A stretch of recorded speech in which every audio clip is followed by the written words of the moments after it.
Nossa quarta acusação: uma ignorância do Evangelho de Jesus Cristo. E eu quero submeter você essa noite que esse país não é endurecido ao Evangelho. É ignorante do Evangelho, porque a maioria dos seus pastores o é. E deixe-me repetir isso. O problema deste país não são os políticos liberais. A raiz do socialismo, Hollywood ou qualquer outra coisa.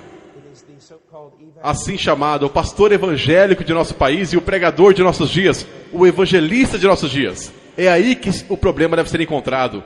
Nós não conhecemos o Evangelho.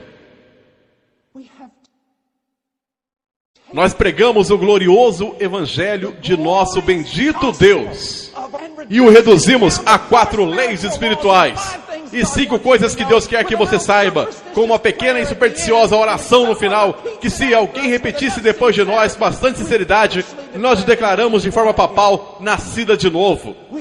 Nós trocamos regeneração por decisionismo. Em primeiro lugar, eu estou pasmo depois de eu falar sobre o que eu vou falar por alguns poucos minutos, com quantos crentes devotos há 30 ou 40 anos andando na fé virão a mim com lágrimas dizendo: irmão Paul, eu nunca ouvi isso antes em minha vida. Entretanto, essa é a doutrina histórica de redenção, de propiciação. Veja, quando você falar sobre o Evangelho, meu querido amigo, o faça claramente. O Evangelho começa com a natureza de Deus e vai para a natureza do homem e a queda deste. Essas 2 grandes colunas do Evangelho têm que montar para nós o que deveria ser chamada e conhecida por cada crente como o grande dilema. E qual é esse dilema? Se Deus é justo, Ele não pode te perdoar. O maior problema em todas as Escrituras é este: como um Deus pode ser justo e ao mesmo tempo justificador de homens maus? Quando as Escrituras por toda a Bíblia declaram, especialmente em um texto que eu tirei de Provérbios, o que justifica o ímpio e o que condena o justo, tanto um como o outro são abomináveis ao Senhor. E ainda assim, todas as nossas canções cristãs sobre como Deus justifica o perverso. Este é o maior problema. Esta é a acrópole da fé cristã. Assim diria Martin Lloyd Jones e Charles Spurgeon e qualquer outro que leu Romanos 3. Você tem que mostrar isso às pessoas. O grande problema é que Deus é verdadeiramente justo e todos os homens são verdadeiramente maus. Deus, para ser justo, deve condenar o homem mau. Entretanto, Deus, para a própria glória dele, pelo grande amor com que Ele nos amou, enviou seu Filho, o qual caminhou nessa terra como um homem perfeito. E então, de acordo com o plano eterno de Deus, Ele foi aquele madeiro. E naquele madeiro, Ele tomou o nosso pecado. E assumindo a posição legal de seu povo e carregando a nossa culpa, Ele se tornou uma maldição.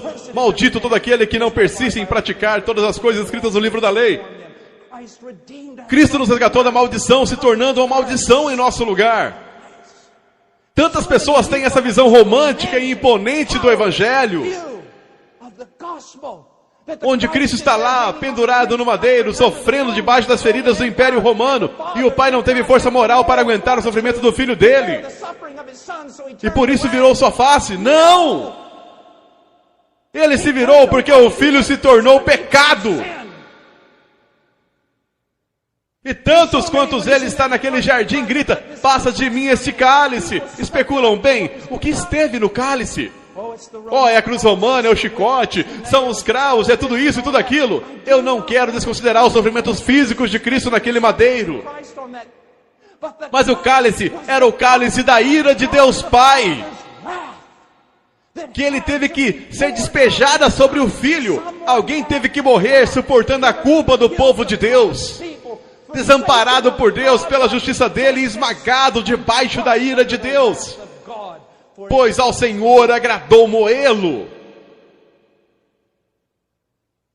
Eu estava na Alemanha um tempo atrás, ou em um seminário alemão na Europa há um tempo, e eu vi este livro, A Cruz de Cristo. Não era o de John Scott, era outro. E eu peguei e comecei a ler, e isto é o que ele dizia: O pai olhou do céu para o sofrimento infligido sobre seu filho pelas mãos de homens e considerou isto como um pagamento pelos nossos pecados. Isso é heresia. Agora, aquele sofrimento físico, aquela crucificação era tudo parte da ira de Deus. Teve que ser um sacrifício de sangue. Eu não desprezarei isso. Mas, meu amigo, se você parar aí, você não tem o evangelho. E deixe-me perguntar, quando o evangelho é pregado e compartilhado em evangelismo pessoal atualmente, você sequer ouve as coisas que há pouco ou quase nunca. Nunca é deixado claro que Cristo pôde redimir, porque Ele foi moído debaixo da justiça de Deus. E tendo satisfeito a justiça divina com a sua morte, Deus é agora o justo e justificador de ímpios.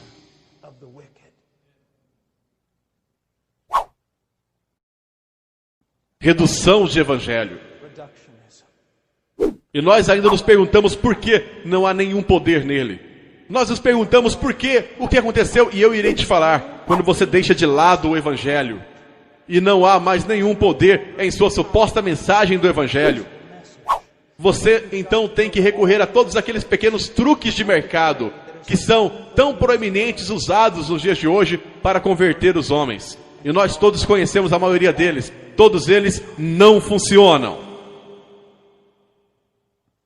Meu querido amigo, deixe-me dizer isso. Vários anos atrás, quando eu estava me formando e tive que me tornar uma decisão de iria fazer ou não meu PhD, Deus, a fim de salvar minha vida espiritual, me enviou para o meio das selvas do Peru. O mais longe possível de todo mundo acadêmico que eu poderia ficar. E lá eu comecei a perceber algo. Como disse Spurgeon, maiores homens com mentes maiores que a minha se aproximaram dessa doutrina de segunda vinda, mas em vão é uma grande e poderosa doutrina. Ele disse, eu me fixarei nisso. Buscar compreender algo sobre Jesus Cristo e Ele crucificado. Deixe-me falar isso. Eu fico tão bravo.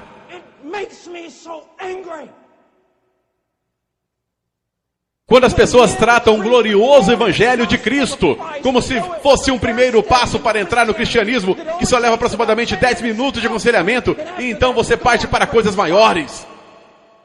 Isso mostra como nós somos patéticos em nosso entendimento das coisas de Deus. Meu amigo, no dia da segunda vinda, quando você entenderá absolutamente tudo sobre a segunda vinda, mas você estará em eternidade de eternidade no céu. E você não vai nem mesmo começar a compreender a glória de Deus no Calvário. É tudo sobre isso. Moço, jovem pregador, me escute. Persiga-o naquele madeiro. O que significa? Você não precisará construir fogos estranhos em seu forno. Se você só pegar um relance do que ele fez naquele madeiro. O que ele fez naquele madeiro. Eu amo dizer isso, eu já o disse 1 milhão de vezes. Abraão leva Isaac para cima daquela montanha. O filho dele, o único filho dele, quem ele amou. Você supõe que o Espírito Santo estava tentando para nos falar sobre algo no futuro? E aquele filho não resistiu, mas se entregou. E quando aquele pai rendeu a sua vontade, a vontade de Deus, ele levantou aquele cutelo para perfurar o próprio coração de seu filho. Mas a mão dele foi detida e foi falado ao velho homem que Deus tinha provido um carneiro. Tantos cristãos pensam, que final bonito para aquela história. Não é o fim, é o intervalo. Milhares de anos depois, Deus, o Pai, pôs sua mão sobre seu filho, o único filho dele, quem ele amou. E tirou o cutelo da mão de Abraão. E sacrificou seu filho unigênito sobre a plena força da sua ira. Agora você sabe por que aquele pequeno evangelho que você prega não tem nenhum poder. Porque não é nenhum evangelho. Vá ao evangelho, gaste sua vida em seus joelhos, se afaste dos homens. Estude a cruz.